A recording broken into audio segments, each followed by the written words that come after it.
Breakfast of Champions. What's the difference between eating less food and eating no food? Well, let's look at two different situations. In 1944, a study called the Minnesota Starvation Experiment was conducted and was designed to understand the effects of caloric restriction on the body in order to gain some knowledge that would help people starving in the aftermath of World War II. 36 healthy men with an average height of 178 centimeters, about 5'10", and an average weight of 69.3 kilograms or 153 pounds were selected. For 3 months, they ate a diet of 3,200 calories per day. Then, for 6 months, they ate only 1,570 calories.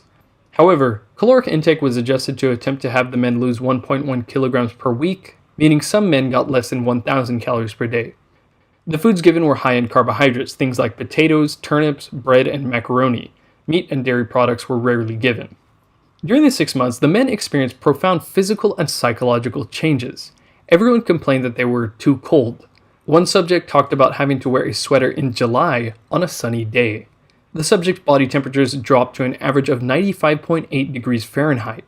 Physical endurance dropped by half, and strength showed a 21% decrease. The men experienced a complete lack of interest in everything except for food, which they were obsessed with. They were plagued with constant and intense hunger. There were several cases of neurotic behavior like hoarding cookbooks and utensils. 2 participants had to be cut from the experiment because they admitted to stealing and eating several raw turnips, and taking scraps of food from garbage cans. At first, the participants were allowed to chew gum, until some of the men began chewing up to 40 packages a day. Now, compare all this to the case of Angus Barbieri, a Scottish man who in 1965 fasted for over 380 days straight. That is, he took in no food whatsoever, nothing but water, black coffee, and straight tea for just over a year. He lost 276 pounds, going from 456 pounds to 180. A case report published by the Dundee University Department of Medicine in 1973 said, "The patient remained symptom-free, felt well, and walked about normally." And prolonged fasting in this patient had no ill effects. There were no complaints of mind-numbing hunger, and he kept the weight off. For several years, his weight stayed around 196 pounds. This, of course, is not a perfect comparison. With the case of Angus, there's only one subject, and his starting weight was drastically higher compared to those in the Minnesota experiment. However, it does illustrate some very interesting points about just how different of a physiological response you can get from fasting, that is, eating nothing, compared to eating less, or caloric restriction. Dr. Jason Fung, a Toronto physician specializing in kidney disease and author of the Obesity Code, says that compared to fasting, caloric reduction will result in less weight loss, more lean mass loss, i.e. more muscle loss, and more hunger. Let's start by talking about hunger.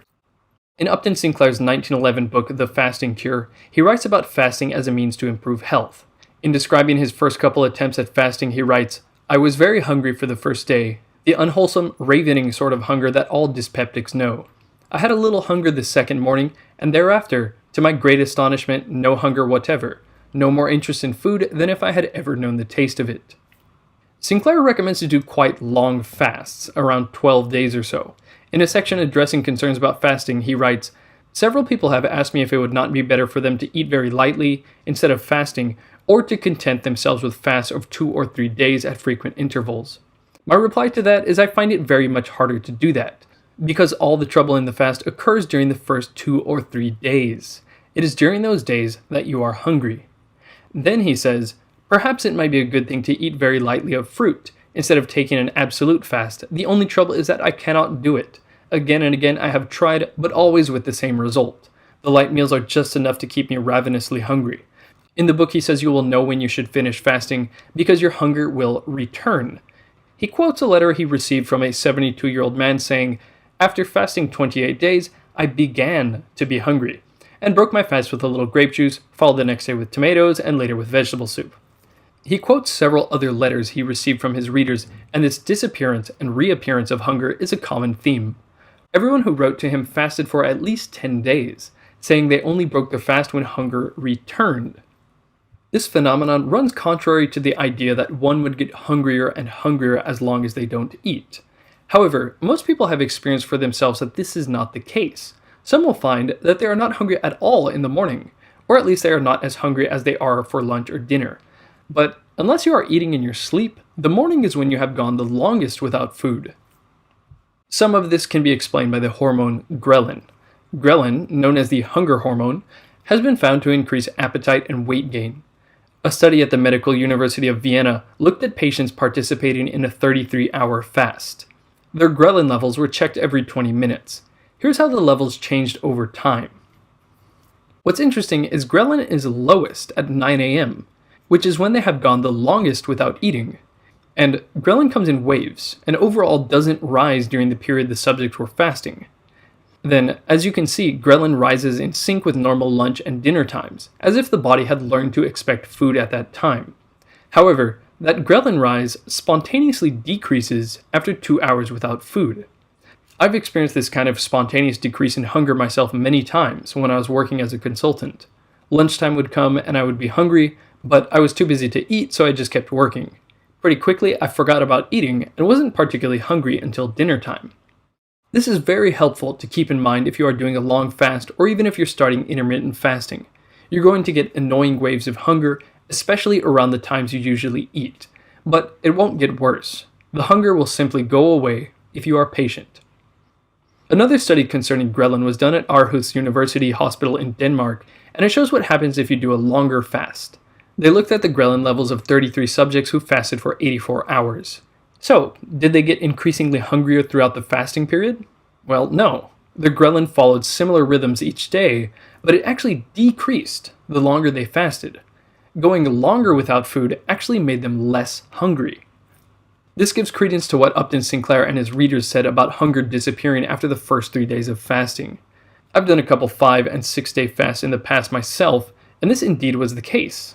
Actually, I did a 4-day fast last week, and again, the 4th day was when I had the least hunger. Another thing that may be contributing to this phenomenon is that you are entering ketosis. Ketosis is a physiological state where your metabolism switches to using primarily fat for energy. For this reason, ketosis is popular as a weight loss method, but it has many other benefits, including better physical and mental efficiency. Ketosis occurs when you restrict carbohydrates down to 50 grams or less, and you don't eat too much protein.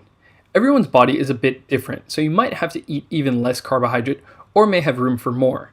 But the recommended ratio of a ketogenic diet is to get 5% of your calories from carbs, 25% from protein, and 75% from good fat. A simpler way to enter ketosis is just don't eat anything for a long enough time. This is one of the major points in the difference between fasting and caloric restriction. The problem with the subjects in the Minnesota starvation experiment was that they were eating just enough to keep them out of ketosis and keep their metabolism primed for burning carbohydrate, glucose, so they couldn't use their body fat for energy. This explains a lot of things, like why they were losing their strength and why they were very sluggish and cold. It also clears up why Upton Sinclair said fruit or light meals were just enough to keep him ravenously hungry and far weaker than if he had just eaten nothing. As I explained in my last video, insulin is necessary for glucose to get into the cell to be used for energy.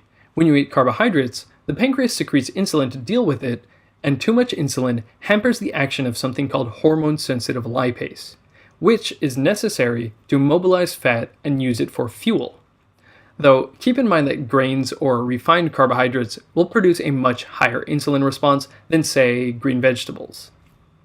Now, because the body is having a hard time using its fat for fuel, it will do a couple things. One, it will simply slow down metabolism to preserve energy. In the Minnesota starvation experiment, the subject's metabolism dropped by 40%.